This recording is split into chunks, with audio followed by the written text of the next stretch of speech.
Good morning, Facebook. Yes, I am almost, pretty much 30 minutes late. I apologize.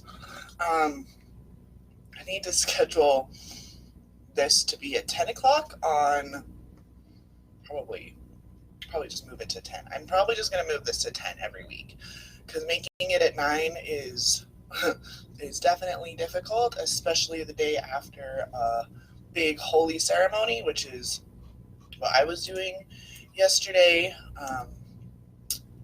So didn't go to bed till midnight, so I got an extra big coffee today. We were also out of coffee, so I apologize. I went to go make my coffee for this morning, and there was none, and I was like, well, you can't have Sunday morning coffee with Caryn without coffee, so I'm all the way in the U.S., but I'm always happy for coffee. I love coffee. This is actually a dirty chai. It's a chai tea with 4 shots of espresso in it.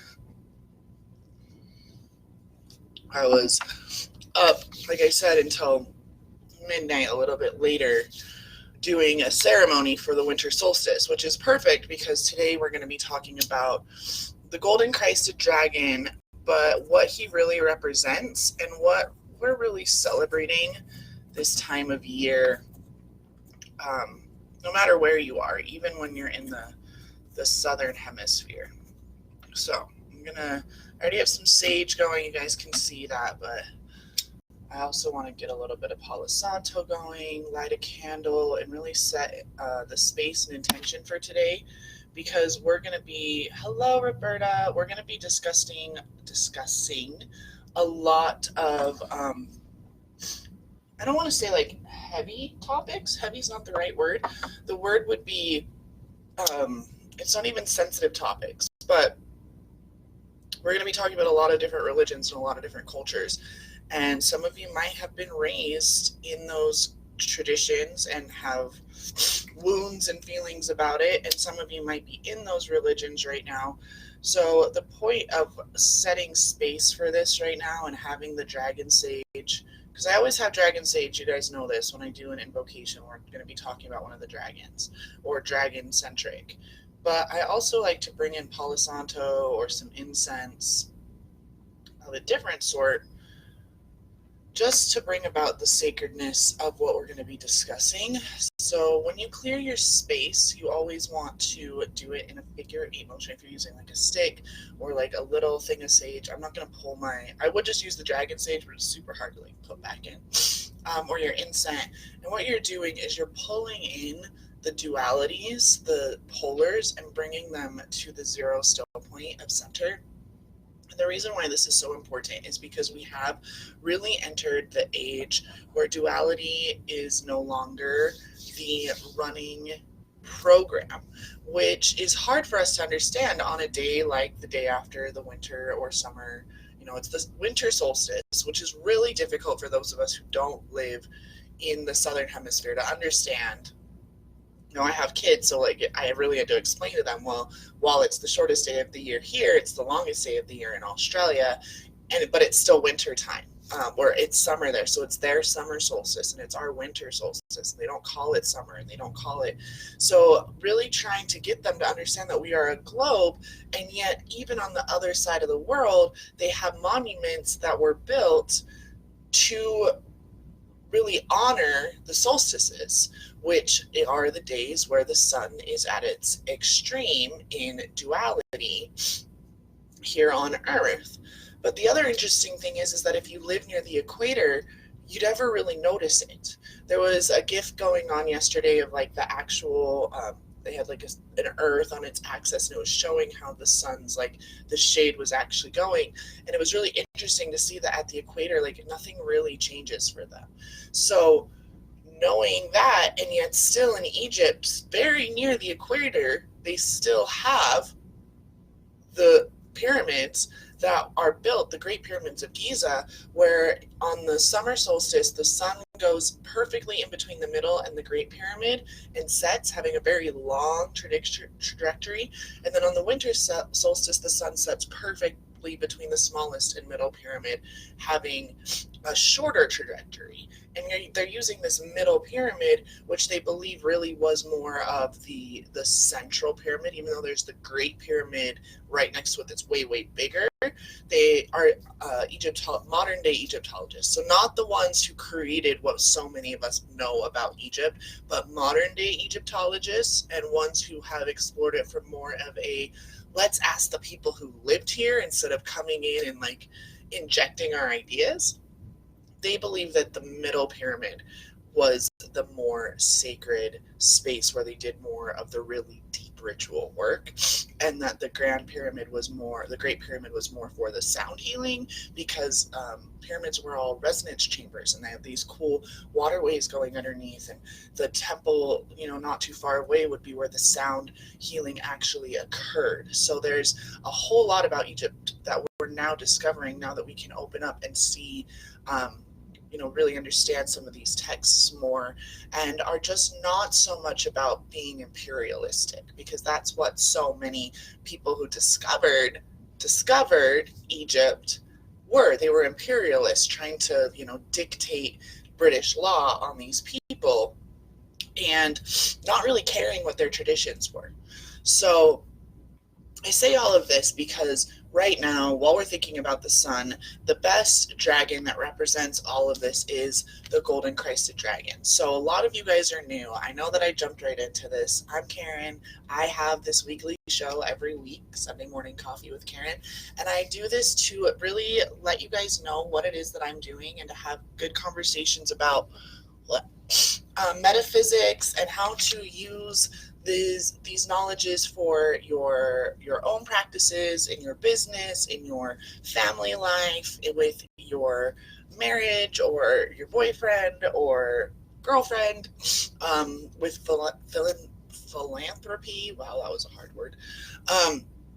Because when you tap into metaphysics, when you tap into your own knowing that what you desire, you are worthy of receiving, when you're really tapped into that Christ consciousness, the true Christ consciousness, you are able to live a life that is just so much more free and more open, because outward, oh my God, guys, hold please. Not enough of this got into me before I started the show, so still waking up.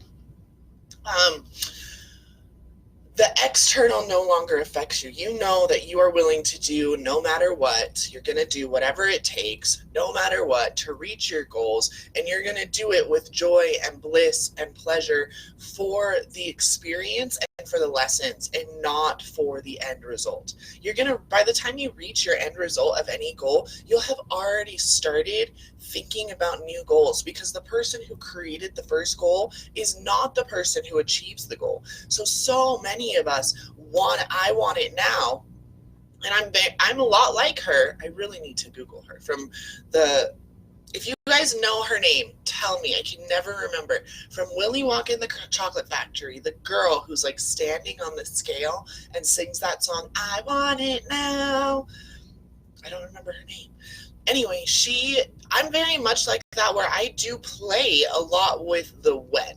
A lot of metaphysicians and a lot of people that teach law of attraction, like The Secret and Bob Proctor and Tony Robbins and things like that, they are going to tell you that you can ask for the what and you can know your why, but the when and the how you need to leave up to the universe. And while that might have been true when things were really dense and heavy in consciousness, that's not true anymore. And you really can learn to dictate the when as well. And if it's not going to be when, you're able to open a channel enough to your guides and to your spiritual family, your spiritual entourage, as I call them, who are here to support you, your past pets, your ancestors, the archangels and the fairies and the dragons. They all really are supporting you, but we don't trust that what we're hearing is from this divine source, not this outward source, but our own innate ability to tap in to the divine. So when we're able to trust that, then when we get a message like, okay, you're not going to reach $1 million this week, but if you wait like another month, there's a few things that are going on, and trust me, it's going to be worth the wait. Then when we don't make $1 million this week, we no longer are like, ugh, I must have done something wrong. Okay, I'm going to go journal some more. I'm going to go meditate. I better go on a cleanse. We don't feel that anymore because we're so hooked in to knowing that, oh, we received this message. Okay, guys, thank you. Thank you for letting me know that on the current timeline I'm on, for everything, not just the $1 million, but the $1 million and my mayoral race and my philanthropic endeavors and my daughter graduating from college, for all of those to work in a very smooth way, the $1 million have to come in a month. Now, you could have gotten the $1 million this week, but your daughter was going to get into a car accident and die, right? So it's really about when you're working with multiple timelines and you're working with the goals that you want to receive, about being sure that the universe understands that you desire a joyful ride. You don't want struggle. You really desire this to be easy, but fun. Not easy as in handed to you, not entitlement easy, but after you've worked like actually really extra hard and then you finish and the project is just so amazing that afterwards you're like, you know what? That was way easier than I thought it was going to be because you finally did it. That's the feeling that I want more people to have. Not the entitlement that things should just be handed to you, but that after you do the work, you feel so deserving and so proud of what it is that you've accomplished that you're like, you know what? That was actually easier. It was easier than I thought it was going to be. Or that I had allowed the gremlins and the fearmongers to inside my own brain or even outside to tell me. So all of this, what does that have to do with the golden Christed dragon? So here is the golden Christed dragon. I posted a picture of this card on my page the other day, so if you want like a better look at it. This deck that I use is the Dragon Oracle cards from Diane Cooper. The box looks like this if you're interested. She's super amazing. I need to get an affiliate link that I can pop up because this is like the only dragon deck that I use ever. So it says here, brings you higher love so that you can embody the Christ light. Absorb the Christ light. You are protected. Expand your heart and remain fifth dimensional.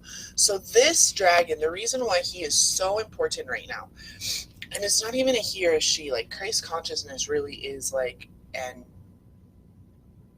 androgynous, that's the word I was looking for. Hey, Abby. Hey, Anthony. Hello, everyone. Say hi when you're here. Oh, hi, Caryn. I'll see you, girl. The golden Christed dragon is androgynous, so you can, if you get more of a female vibe, awesome. If you get more of a male vibe, awesome. That's just your soul has incarnated as both, but you usually prefer one or the other because we do have duality. It obviously still exists. What I was talking about earlier is the intensity of duality is getting closer and closer because so we are coming back to that zero still point of creation, which when, birth, like in the womb, conceiving happens in the dark, happens at the zero still point. And we've gotten so far away from that creation cycle that we're now coming back, okay? So what it means by remaining fifth dimensional is that, that feeling that you get after you meditate or you go to like a sound bath or a drum circle and you get home and you're just, or even right afterwards, you get into your car and you're like, am I too high to drive? Or you're like getting your Uber and you like forget to press send because you're just like up here in the clouds. But then by the time you get home and you have dinner and you've interacted with some people and you're going to bed, you're like, oh, well, I guess that sound bath didn't like stick for super long. Or you purposefully choose to go to ones at night so that you feel super blissed out when you're going to bed. You guys know what I'm talking about? Leave me some hearts, some likes, some loves. If you know what I mean by like that blissed out state after like really high energy work, or you've just done like an amazing clearing with someone, or you just had a kick-ass oracle reading and you're like, I'm going to take over the world, right? You feel connected. You feel like locked into something really big and more powerful than your current human body. That is your natural state, okay? This is one of the most important things that I teach my clients.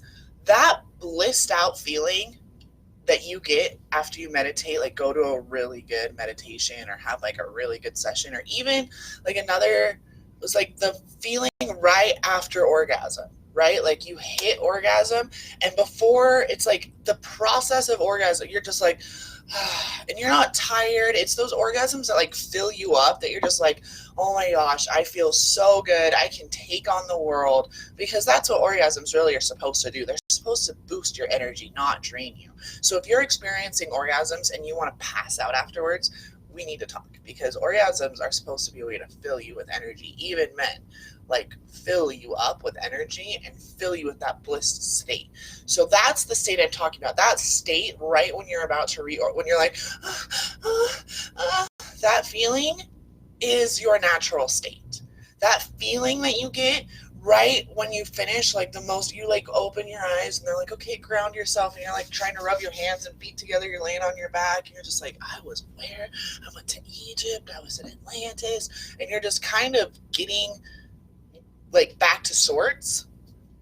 That's actually your natural state of being, but we're not used to being there, so we consider it to be like a high, right? There's a reason why you get into your car where you hang out and drink a bunch of water, and you're like looking around the crystal shop like, I am not good enough to drive yet. I need to come back.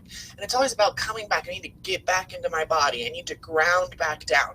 So what the Christed Dragon does is help you to recalibrate, so that you don't need to go back to the level of density, but you actually get used to the vibration that you're at. And then the next time you go to so instead of doing this where you're like, you're going around, or you know what, I think I'm going to go to a meditation. You go to a sound bath and you're like up here, and then you go back down here and you're like, I think I'm going to go to a meditation. You go back up here. And this is like what your life is really like when it comes to your spiritual practice. Like, you do those things so you can get that feeling again of feeling connected and feeling, higher and lighter.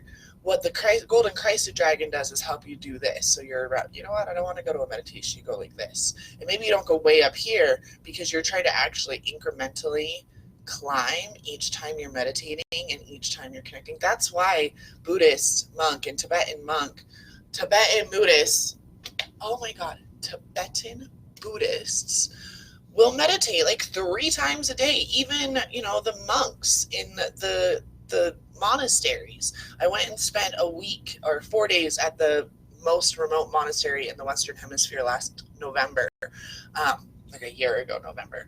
And they meditate, like mass was like 7 times a day.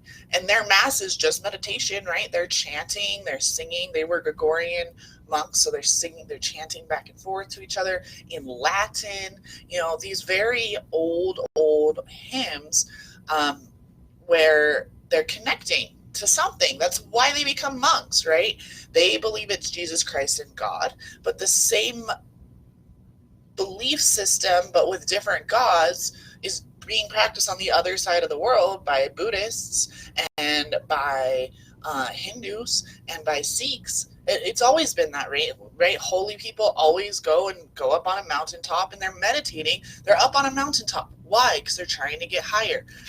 He's about bringing you to higher love.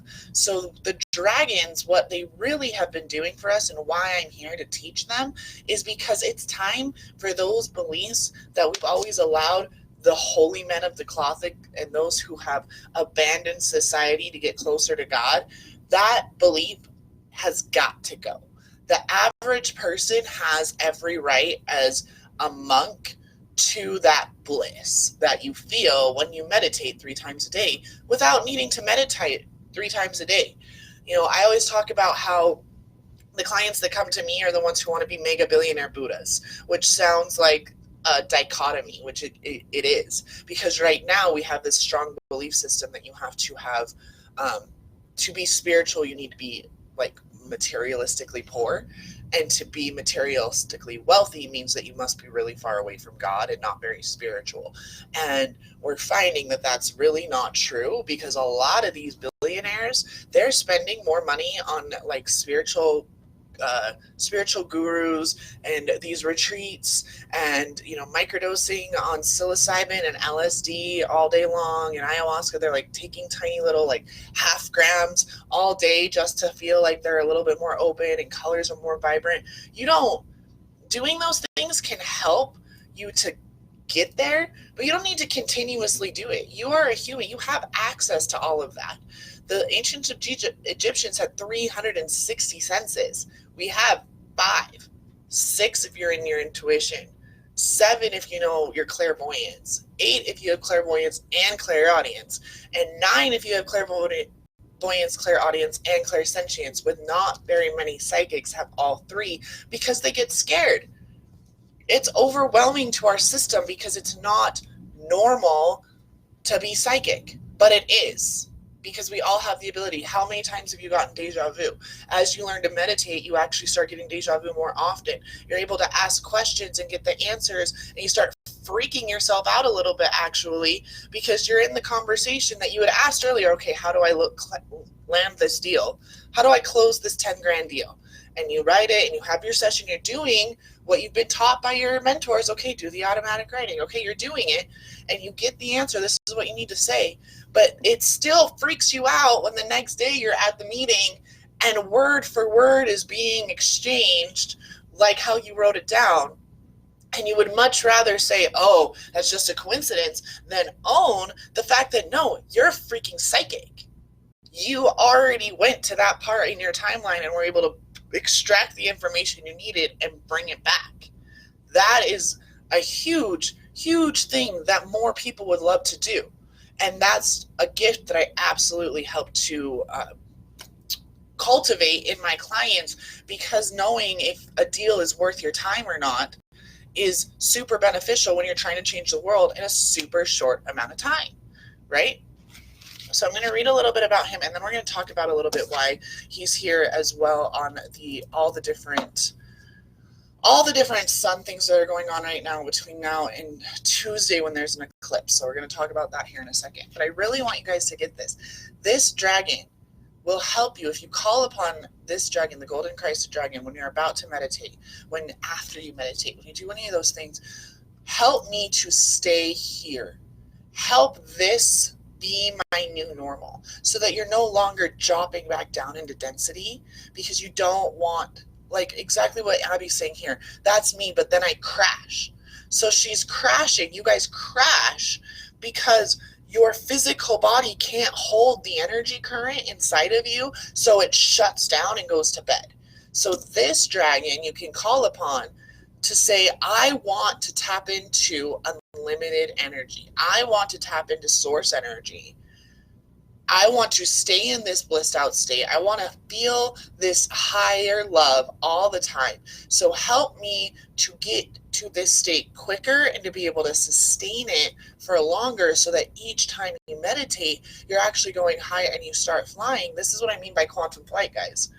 You're making these micro shifts every time you meditate, and that's why doing it daily works, because you're micro shifting in an upwards way, versus those of you who like go to Kundalini every Tuesday, but you're not doing Kundalini at home in between, or those of you who go to hot yoga on Monday and Friday, but you're not doing anything in between, or those of you who journal only when you have a problem, or those of you who, draw only when you feel like it, instead of realizing that that is your meditation. So self-discipline truly is self-worship. So are you going to worship your temple, worship your body, worship your mind, worship your emotions, and tap into 360 senses that are actually available to us in this realm, in this physical plane? But because only like a few shamans on the planet believe that, only a few shamans on the planet can do it. A book that I would recommend everyone read is Autobiography of a Yogi by Paramahansa Yogananda. It's a hard word. Here, I'll type it in. Autobiography of a Yogi. Because this is his autobiography, right? So that means all of these are first-hand accounts, and he talks about these like miracle men. So, Autobiography of a Yogi. I have no idea how to spell his name though. I have no idea. I'm just going to put P Yogananda. I know how to spell Yogananda, but Paramahansa, that's a hard one. Okay, so that's a really great book if you want to learn about like modern day miracles, because he died in like the early 1900s. So that's like, he was born in like 1830, 1840, something like that. Maybe even later, 1870. I think he died in the 1930s. But he knew when he was going to die. Like, he planned it, and all of his successors before him, all of his like people before him had gone, they knew like to the minute, and they essentially, these badass yoga monks just go into a meditation, like lay down and go into meditation, and then their heart just stops. And like, it's like that scene in Star Wars, spoiler alert, but this was like 3 Star Wars movies ago, where Luke just like turns into the Force. That is what these yogis do. And some of them really do, like their whole body will just like spontaneously combust, so they start their own funeral pyre right afterwards. Others like truly do just like walk into the woods, and they never find any remnants of them ever. Really crazy stuff that is, all accounted for. Like, these are firsthand accounts. And a lot of them are also like our current kids. You're welcome, Roberta. A lot of them are like our kids. So there's a chapter, the first chapter. Like, what would it have been like to have been Christ? Okay, I want you guys to think about this for a second. You're the Son of God, which we all are, but you're consciously aware of it when you become 8 years old. So up until 8, you're just living life. You've got this amazing mom who knows that you're the Son of God. So you've got this epitome. Mary, hold please. You got Mary here. You guys, if you came into my room, my husband's like, what are you? I've got dragons, I got Egyptians, I got Hindus, I got Mary. So Mother, oh no, it's not going to work. Mother Mary here. This is like a statue of her, and I don't remember. Anyway, it was my grandmother's. Mary here knows that she is carrying the Son of God. Okay, so I'm pretty sure she probably treated Jesus a little bit different than a lot of us treat our kids, because she knew he was really special, but she also knew that she had to keep this secret. And Mother Mary, well, they both did, were trained in ancient mystery schools. So Mother Mary was actually preparing her whole life. So while we learn about Gabriel coming to Mary and telling her, you're with child, it's an immaculate conception, she wasn't as shocked as the Bible and your priest in, catechism was probably trying to teach you.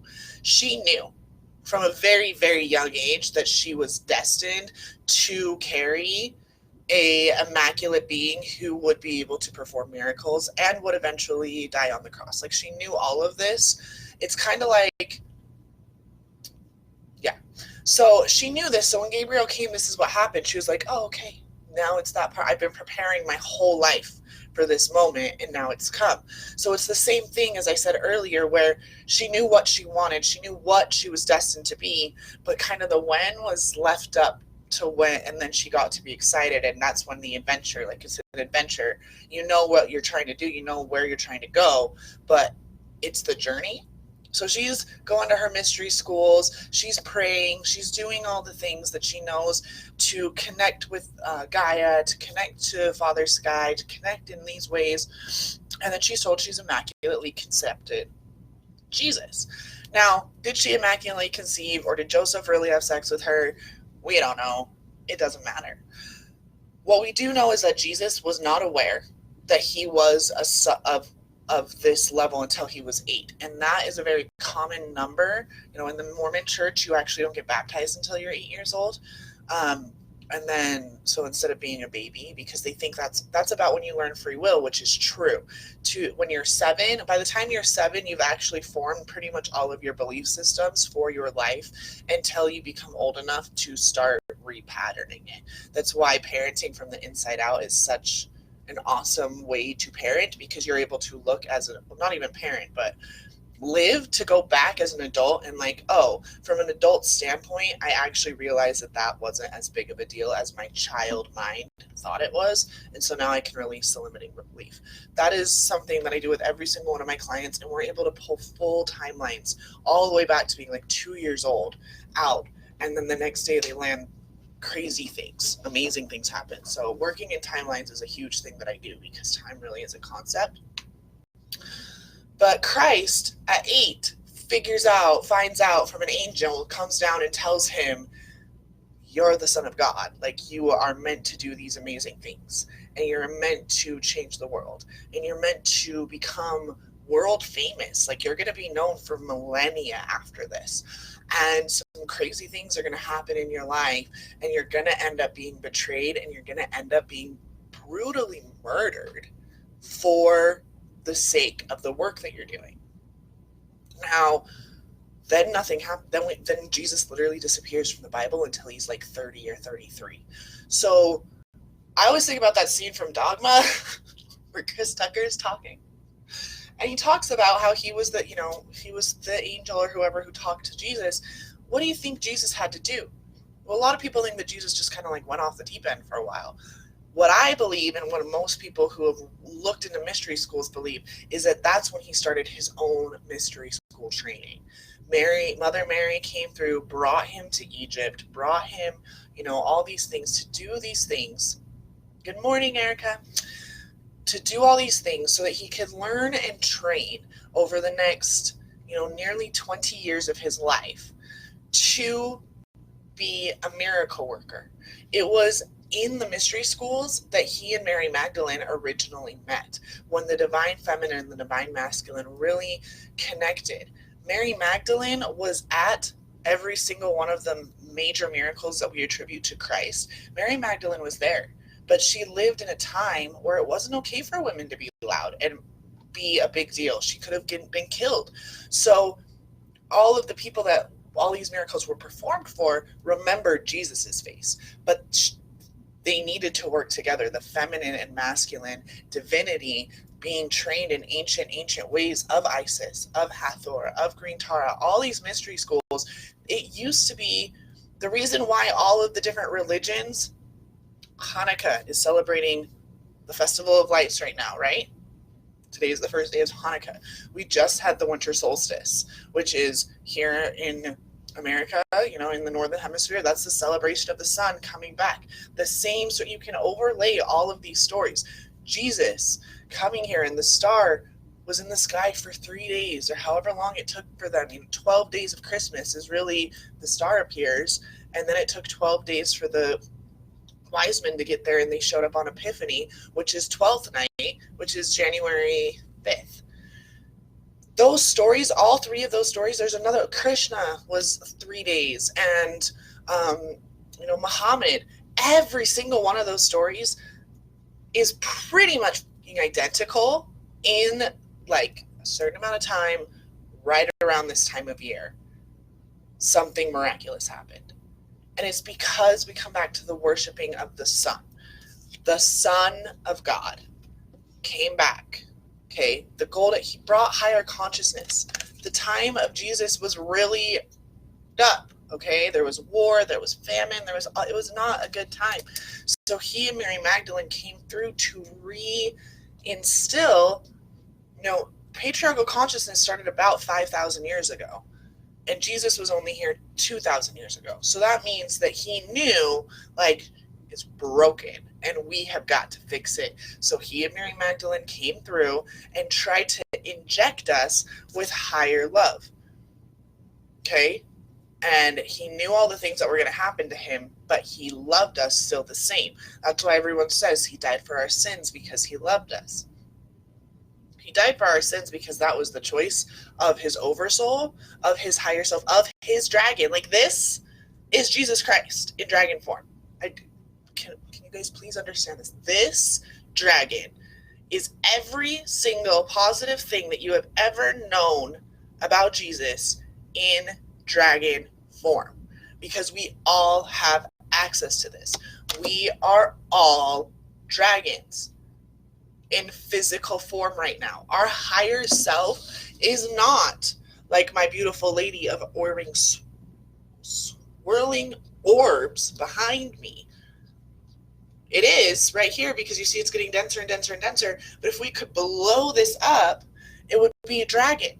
And dragons are infinitely large. And yet the only time they've ever appeared to us, they like shrink down so we can see their different features. But they're really infinitely huge. So if you've had a golden dragon around you, it's very possibly the golden Christed dragon. Also could be Source Dragon or Sophia dragons or the Seraphael. They're all telling you, the Sophia dragons can show up to you as pearly white, they can be gold, they can be silver, they can be black, but they always have this like pearlescent sheen to them. That's how you know you're being visited by a Sophia dragon. And Sophia is just the divine feminine Christ consciousness, okay? And I am part of the Sophia dragon tribe, and we all are. Really, anyone who's being called right now as a metaphysician, a mega billionaire Buddha, someone who wants to change the world super fast in every way possible, is really a part of the Sophia dragon tribe. Another word for the Sophia dragon tribe you might have heard is the Order of Magdalena. So if you've ever heard of that, Mary Magdalene is part of the Sophia dragon tribe, and therefore everyone in her tribe is also part of the Sophia dragon tribe. The reason why dragons, now why dragons, and what does this have to do with anything? The reason dragons is because the Sophia dragons are what created everything. So Sophia, Christ, Source, the all, whoever, has a thought. And the first thought that occurs is a double helix DNA of Seraphael dragons who have this beautiful organ called a heart womb. And they decide of their own free will that their only purpose is going to be to serve the will of Sophia, to serve the will of God, and to birth every thought that Sophia has into reality. So every star, every planet, every animal, every atom first had to be birthed through the heart womb. The heart womb is a sacred organ that when you hear about manifesting on demand, that's the organ that it was birthed through.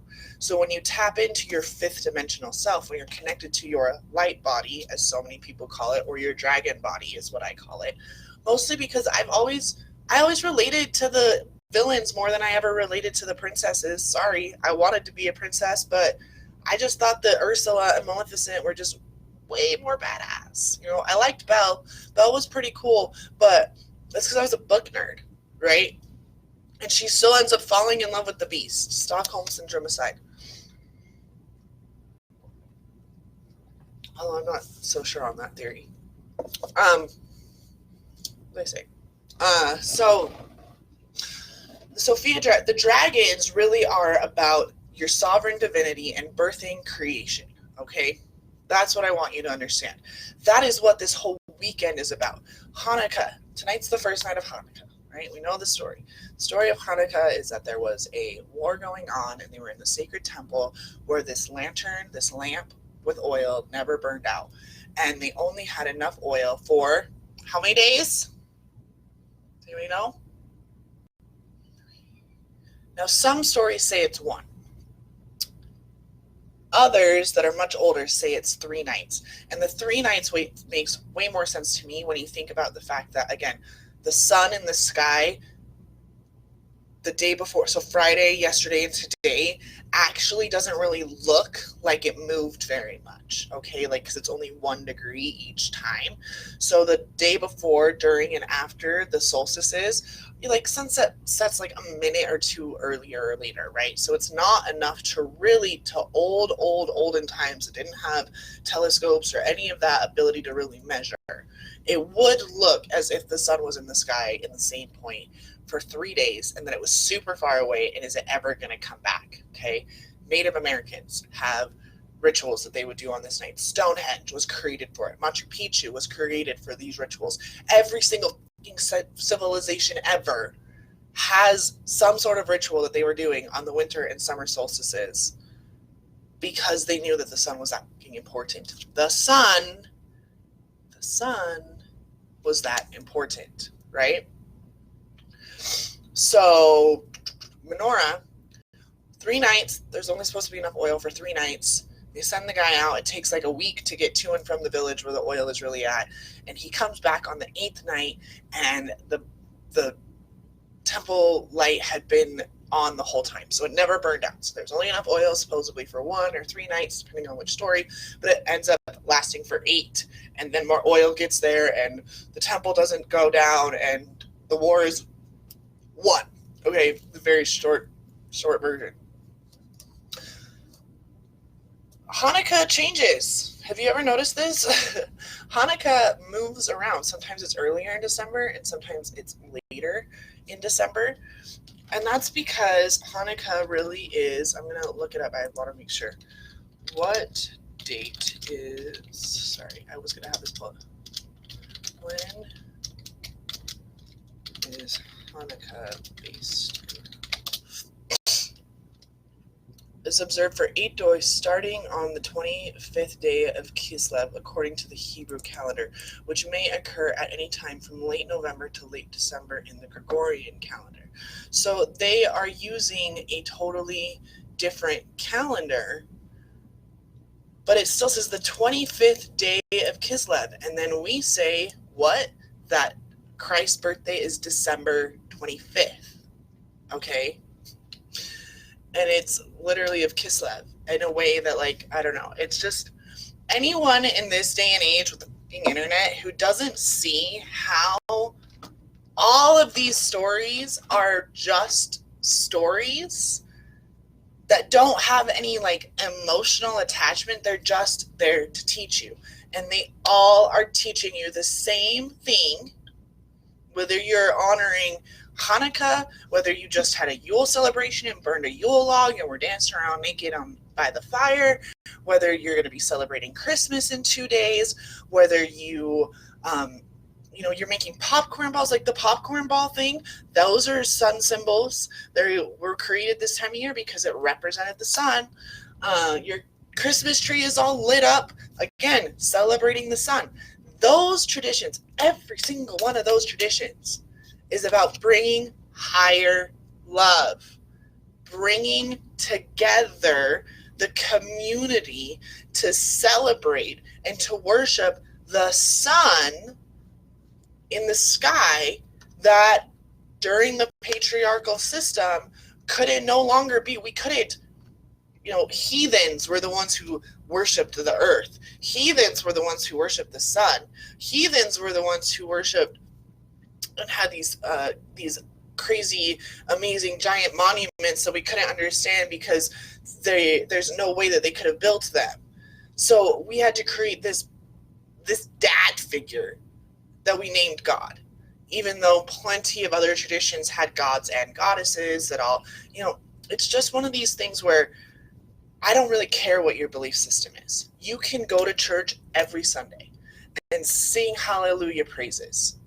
What I care about is that you know that you're doing it because you chose it, okay? Your personal sovereignty is at stake when you just blindly follow people, when you just do what it is that your family is doing because you're afraid of being kicked out of your family, okay?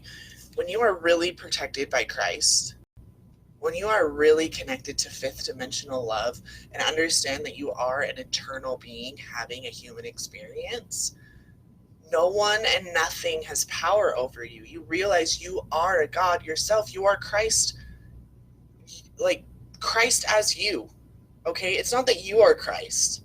It's that the Christ is you. You are emanating everything that Christ ever represented. And you can only do that when you know your worth. And knowing your worth comes down to knowing who you are, what you are, and how you serve. Jesus Christ was the Son of God who served by performing miracles and reminding us of humans' ability to love. That's who and what and how he served. Can you answer those same questions is what I'm asking. Can you tap in to higher love and emanate and embody This is the body of Christ, is what you eat during the sacrament. You're taking the body of Christ. You're taking the blood of Christ into your body to alchemize these sources so that you can outwardly embody Christ. And embodying Christ just means embodying love in its highest form. And love comes from creation, from the joy and bliss of creating. If there's nothing, then there's nothing to love. So you have to constantly be creating. And then just like Mother Mary, who knew that the baby that she was carrying was destined to die in a horrific way, we as mothers, we of the birthers of each creation, mothers and fathers, and I'm not talking about like actual human babies. Your baby could be your business, but you have to be okay if your baby dies. You have to be okay and know that your personal worth is not in this external thing that you created. Mother Mary didn't consider herself a bad mom because she knew that her son was destined to die. She knew that it was her job to teach him everything that she knew and give him as much love and as much attention and as much praise as possible so that he had the strength inside of him to stay in high vibration and to be able to hang on that cross and say, "Forgive them, Father, for they know not what they do." Because Christ knew that he was embodying a higher love that the general masses could not comprehend. Are you a part of the general masses that can't comprehend higher love? Or are you a way shower? Are you someone here to embody higher love and to show that you know your worth by creating beautiful, beautiful, beautiful things in this world and making the whole world a better place? If more people would stop being afraid of their divinity and start embodying their divinity, our world would be so miraculous, and it really would be like Christmas every single day. So, thank you very much for being here. Hey, Sabrina. Hello, everyone. Do you guys have any questions? I'm going to take some coffee. That was a lot. Like, my heart's like racing. That usually happens when I've been channeling some like really intense truth. And those are the live streams that I like go back and for sure watch. Because when I'm doing it, I like don't really know what I'm saying. But then afterwards, I'm like, oh, that's what happens when you become like a pure channel. Do you think that a lot of these, do you think Christ, when he was speaking on the mount had like the Sermon on the Mount, do you think he had like notes that he had written, like how the current priests like write their sermons? No. The Sermon on the Mount was channeled divinity. He just started opening his mouth because he knew that he was that connected. So that's what happens when I come onto my live streams. I don't have I have the title. And I have like my card in front of me and maybe some sage, but I don't have notes. I'm not like reading. You don't see me like, okay, every now and then I'll have notes, but those are usually like my bookkeeping lives where I'm like, here's what's going on in my life, everyone. Okay. Hey, Deborah. Okay. Does anyone have any questions? Anything come up for y'all?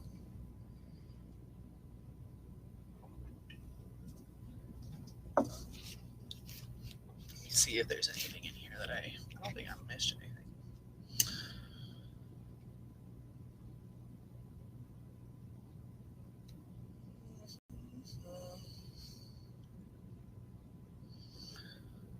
Oh, okay. So this part I didn't know or realize. So these dragons, it says here, which is hilarious because I literally just posted about Atlantis the other day. These dragons also come to remind you that you have a special connection to the golden era of Atlantis. This may have been an incarnation or in your spirit body. It is time to remember who you truly are, to ask the golden Christed dragons to help you to bring back your gifts and talents of your dragon state. When the golden Christed dragons give you, you can pass to others. So radiate the golden energy of the Christ to those with whom you are in contact today. So, yes, the hectic is. Awesome, Abby. I'm glad it all resonates. So, oh God, yes. So this dragon, what I was talking about at the beginning, how we have, or middle, I don't remember, how we all have 360 senses. Those are what like the Atlanteans had access to. So ancient Egyptians were Atlanteans who had escaped from Atlantis when it crashed. I did a whole post on this like 2 days ago, so you can go like read the untold story of Atlantis. But so they had access to these. So these are the all the psychic gifts that we know of, but a whole lot of other. This all goes together with the dragon invocation you gave. Ha! Yes. Dragon invocations are so amazing. So remembering your gifts, remembering all of your gifts that you have, and sharing your gifts with others, not because you are getting compensated. So again, it's the creation for the sake of creation, not for the $100,000 you're going to get. Okay? It's meditating for the sake of that blissful feeling and not for all the insights you're going to receive. It's drawing for your pure joy of drawing and not to have the perfect finished project, okay? That's a huge part of it. You can give this gift, you can just emanate higher love all the time, and people might be like, what's up with her? Why is she always acting so, she's just so nice all the time. That's probably what people said about Jesus. Okay? Like really, I think that he is one of the most fascinating people. He's one of the people that comes to my board table all the time. I'm very connected to Jesus. I'm very connected to Mary Magdalene. Yeah, that's a whole nother story. If you ever want to know how to do that, how to connect to these ascended masters and have like conversations with them that you can remember, I will teach that as well. But this is really about you being able to emanate that, and it doesn't matter, okay? What other people think doesn't matter. Jesus did not give about what other people thought about him. But he did absolutely care about that person no matter what they thought about him. He loved them for who they were. Because the flip side of knowing your worth and knowing who you are and what you are and how you serve is being able to recognize other people, who they are, what they are, and how they serve at their current level, and not passing judgment on them. And that's the thing that Christ did, the embodiment of Christ that most of us have the hardest time for. I just did it in this live stream when I was like, I just can't imagine anyone who like just blindly follows faith, just follows a religion without ever thinking about it. That's a judgment that I am working on. Okay? Because I really am. I'm very, very open to people of all sorts of religions. Some of my best friends are Christians, and when I start talking about dragons, they're like, freaking crazy heretic. But we have a lot of respect for each other. But there are also a lot of people that I know don't believe in the faith that they're in, that they're just doing it for the fact that they don't want their kids to be ostracized from their family or for their community. Those are the people that I get to practice having love for, because I can't really understand them, but I get to still love them. Okay, so that's another huge part about Christ that I needed to, I guess that's the last piece that needed to come through here. So having quiet time for awesome. I know it's going to be a crazy afternoon. I've got another dragon circle here. Like I gotta leave in 2 hours. Sweet. Awesome, Erica. So for those of you who are interested in working with me at all, I'm just going to leave my the dragon invocation that she's referring to here. I will just leave a link for it. If you're interested in those, that is where you learn about your own personal dragon, your personal name, so what your name is in dragon tongue, and that's the name of your higher self. So you'll see on my website and things like that, I'll say my name is Calabilithesia, but you can call me Caryn. It's because my higher self's name is Calabilithesia, and I go by Caryn in this time and space. Or fear of hell keeps people in their faith blindly. Yeah, exactly. And that's the fear of the external. That's totally true. Instead of recognizing the duality as the way that you can recognize the opposite and having an appreciation for it. Yes, absolutely. They're afraid of the external consequences and living in fire and brimstone for eternity, instead of realizing, I think about that movie, What Dreams May Come? Holy crap, I just barely saw it for the first time earlier this month. It's amazing. Where he dies, but then he just creates his next life. So there's a quote out there, I have no idea who it is, but it's hilarious. What if seeing the light is just the exit of another vagina? And I've always thought that was hilarious, because when you believe in the cycle of reincarnation, that's very possible. So, the invocations are awesome if you're trying to clear some old patterns, if you are trying to get activated, like you don't really know what it is that you want to do, and all this dragon stuff seems really awesome, but you're not really ready to commit into one of my higher containers. It's a great movie. These invocations are amazing. They're $147 investment. I've gotten nothing but extremely rave reviews from them. You got Erica on here and Abby, both have received them. They are just amazing ways to connect to this dragon energy that has so often been considered as evil, but every single tradition has dragon lineage in it. Every culture has a story of a dragon or a serpent or a winged lion or something, which are all different ways that dragons have presented to themselves to different people over time. I have been personally collecting all of these lores, and there's over 300 dragon lores that I've been able, those are just the ones that I found, and all sorts of websites that I haven't even been able to vet their information.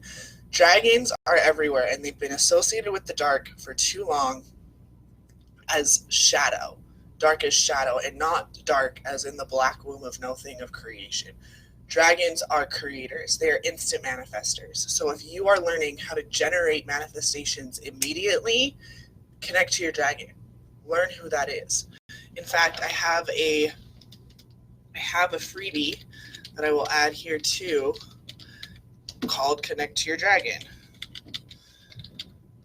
And this is a 2-series video series. It's they're each 10 minutes long. It's a great way to be introduced as well. So this information is all for you to just have as as it reaches out to you. You might not be ready to dive in fully, or this video might have just convinced you, you know what, me and my husband are ready to go off into the bright unknown, and we've always been connected with dragons, we've always been connected with the sun, and right now is auspicious times. You have the eclipse here in 2 days. I didn't even talk about the eclipse. The eclipse is happening on Christmas. That never happens. There's going to be a total eclipse over India on the 26th, so that's Christmas here still. And eclipses are a time for pure energy to come through, and to be able to you're not so much blocked from the sun, but you're almost the blackness is going to come through, and it's opening a pure channel straight into source. So for you to be able to really connect into that, it's at about 7 p.m. Mountain time tomorrow on Christmas Day is when the eclipse will be happening. So if you just kind of think to remember to tune in, you're going to get so much. Yesterday I was in meditation for 3 hours with the dragons. Ever since 12/12, there's just been so much coming through, and it's going to keep happening. There's a lunar eclipse a couple of days after, I think on Epiphany, there's a lunar eclipse too. All of the signs are showing that a golden age is coming. And the question is are you brave enough to really embody Christ? Because to embody Christ, you have to be as brave as a dragon. You have to be. You have to be tough as nails. You have to use wrath in the way that is most powerful. You have to know how to harness your rage and your anger in a way that benefits society instead of continuously destroying it. Jesus was pissed off about how things were going on, but he was able to direct that anger in a way that positively affected other people. Embodying Christ, you have to have grit. You have to be tough as nails. You have to have extreme compassion. All of these things are your 5th dimensional self. Your 5th dimensional self has the ability to create instantly, but she can also destroy instantly. Your 5th dimensional self is the exact balance of Kali Ma and Kuan Yin. The exact balance of divine masculine and divine feminine merged together in that Merkabah star, the Star of David. The Star of David is the star tetrahedron. The divine masculine and the divine feminine coming together as one to create the most beautiful world. And all you have to do is know that you are worthy of it. know that it's okay to take the chance. Know that you are capable of doing the work to deserve what you want and to love the journey. Because by the time you get what you want, you're going to want something totally different. Who it is right now that wants what it is you want is not the person who's going to show up to that thing. But all you have to believe and know, as I know, each and every single one of you is so deserving and so worthy of whatever it is you dream of. And all you have to do is figure out who you are, what you are, and how you serve. So if you're trying to figure out those answers, please reach out. Feel free to click any of these links, DM me. This is my life's work. This is my passion. This is my purpose. It brings me so much pleasure to see other people step into their power. So it's been an hour. We made it. I love you all. Hey, Marina. Hi, Dallin and Robin, Allison. Look at all my friends. Okay, so awesome, guys. Thanks so much. I'm going to jump off. I got so much to do before Christmas. Cheers. I love you all, and I will see you next week for another installment of Sunday Morning Coffee with Caryn. Cheers.